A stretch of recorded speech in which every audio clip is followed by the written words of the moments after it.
Shalom saudara dan saudari yang dikasihi dan diberkati Tuhan. Jumpa lagi dalam Injil dan Inspirasi hari ini.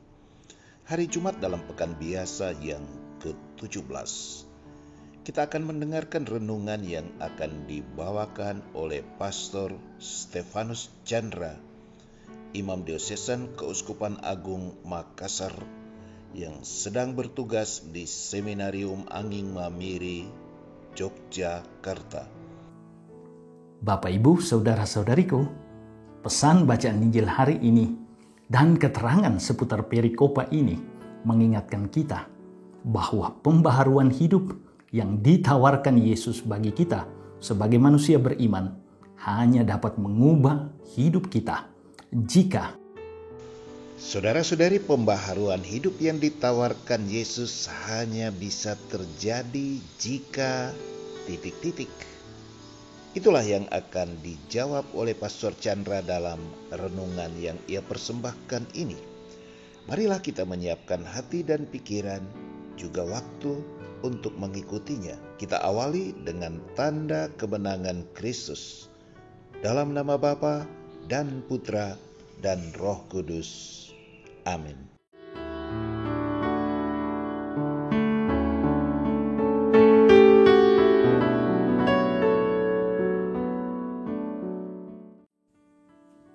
Shalom Bapak Ibu, Saudara-saudariku yang terkasih dalam Yesus Kristus. Selamat berjumpa lagi dengan saya, Pastor Stefanus Chandra dari Seminarium Anging Mamiri, Yogyakarta dalam Injil dan Inspirasi hari ini. Channel renungan yang sama kita cintai ini.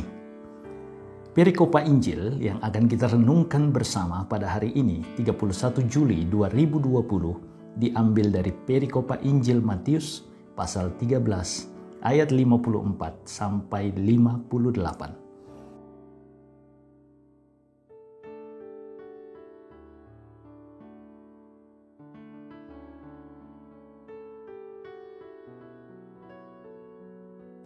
Saya berharap kita semua membaca perikopa ini untuk bekal hidup kita hari ini. Adapun tema renungan kita pada hari ini adalah bebal.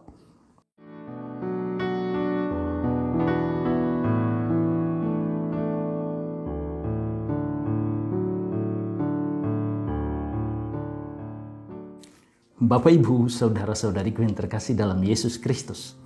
Beberapa waktu yang lalu, saya menerima beberapa foto via sebuah WA group yang memuat penolakan beberapa kampung atau lorong di Makassar akan adanya rapid test gratis berkenaan dengan pencegahan penyebaran virus COVID-19. Bagi mereka, program-program pemerintah melawan pandemi COVID adalah program cari duit. Mereka tidak mau dijadikan sebagai objek. Dalam spanduk-spanduk tersebut tertulis kata-kata kasar dan makian yang mengungkapkan penolakan mereka akan rapid test. Pertanyaan lebih jauh, apakah virus COVID ini hanya isapan jempol? Jawabannya tentu saja tidak. Virus ini nyata dan mematikan karena sudah puluhan ribu yang meninggal di seluruh dunia. Sikap beberapa warga Makassar ini sungguh disayangkan, apalagi bagi kita orang-orang Makassar. Sikap ini dalam kitab suci bisa disebut sebagai bebal.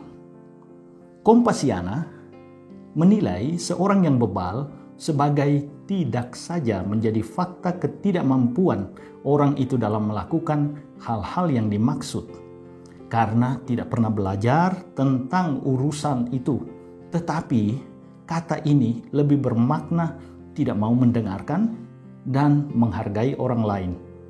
Kehilangan kemampuan itu bukan saja karena mereka tidak mampu, namun mereka tidak mau karena memang budayanya seperti itu.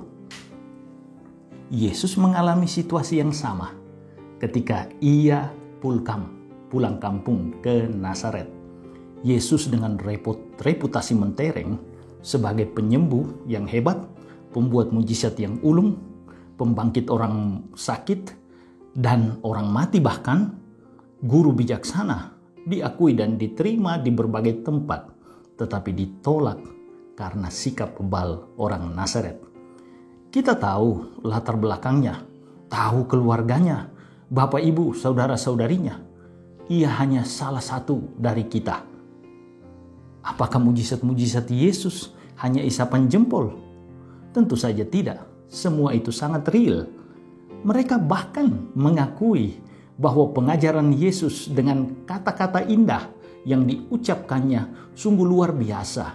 Tetapi pada akhirnya sungguh mengecewakan. Mereka memutuskan menolak Yesus.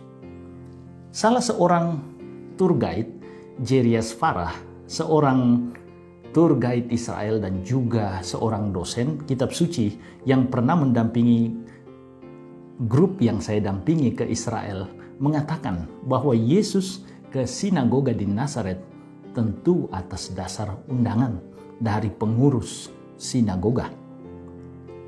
Lalu pertanyaannya, seperti apa profil orang-orang Yahudi yang hidup di Nazaret pada zaman Yesus?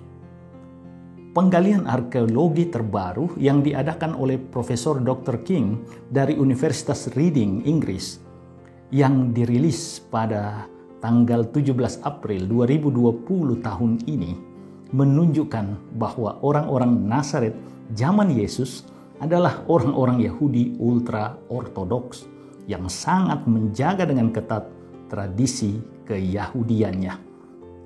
Mereka tidak suka akan budaya Romawi, akan budaya Yunani, dan tidak suka pembaharuan yang waktu itu lagi tren. Mereka menolak berbagai pembaharuan yang terlihat jelas dari perkakas-perkakas rumah tangga yang mereka pakai, model pertanian yang mereka kelola, susunan rumah yang sungguh sangat khas Yahudi ultra-ortodoks. Informasi ini sesuai dengan definisi Kompasiana akan kata bebal bahwa penolakan orang-orang Nazaret akan Yesus karena budaya atau sistem hidup mereka yang tertutup. Bagi mereka, Yesus pastilah sebuah anomali atau keanehan. Jika mampu berkata-kata secara progresif dan maju, terbuka, kita harus ingat bahwa Yesus mengajarkan dan menghadirkan Allah yang imanen, Allah beserta kita. Allah dekat dengan manusia, bersama manusia. Sementara bagi orang-orang Yahudi ultra-ortodoks, Allah adalah Allah yang transenden, jauh, tidak terjangkau, dan mengatasi manusia. Ajaran Yesus tentu saja menabrak paham keyakinan mereka. Mereka menolak Yesus karena budaya mereka tersebut yang tertutup, bukan karena menganggap enteng Yesus dan keluarganya. Bapak, Ibu, saudara-saudariku, pesan bacaan Injil hari ini dan keterangan seputar perikopa ini mengingatkan kita bahwa pembaharuan hidup yang ditawarkan Yesus bagi kita sebagai manusia beriman hanya dapat mengubah hidup kita jika kita bersikap terbuka dan membuang jauh-jauh budaya lama yang sungguh membelenggu merantai diri kita, seperti bermalas-malasan, suka menunda-nunda pekerjaan, malas berdoa dan membaca kitab suci termasuk di dalamnya, budaya hoaks yang sudah dibiasakan oleh budaya CCA, cerita campur aduk, yang baunya banyak, baunya sangat menyengat, tetapi tidak ada faedahnya. Mari kita tinggalkan budaya-budaya lama ini, kebiasaan-kebiasaan lama ini. Mari kita sambut sebuah budaya baru, budaya yang digerakkan oleh iman kepada Allah, terarah kepada Allah, terbuka dan berguna bagi sesama. Inilah budaya yang dibawa oleh Kristus. Tuhan Yesus memberkati.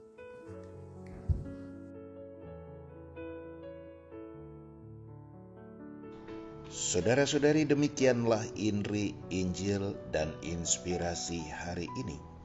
Atas nama kita semua, saya ucapkan terima kasih banyak kepada Pastor Stefanus Chandra atas renungan yang ia persembahkan bagi kita semua.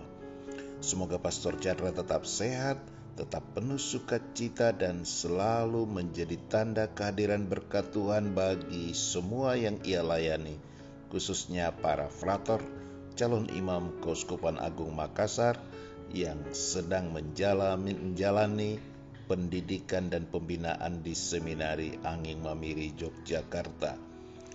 Silakan saudara dan saudari meneruskan renungan Inri ini bagi anggota keluarga, teman, dan sahabat di dalam komunitas-komunitas, sehingga semakin banyak orang boleh terinspirasi oleh sabda Tuhan untuk menjalani hidup yang baik, yang benar, yang bermanfaat untuk kemuliaan Tuhan dan kebaikan sesama manusia.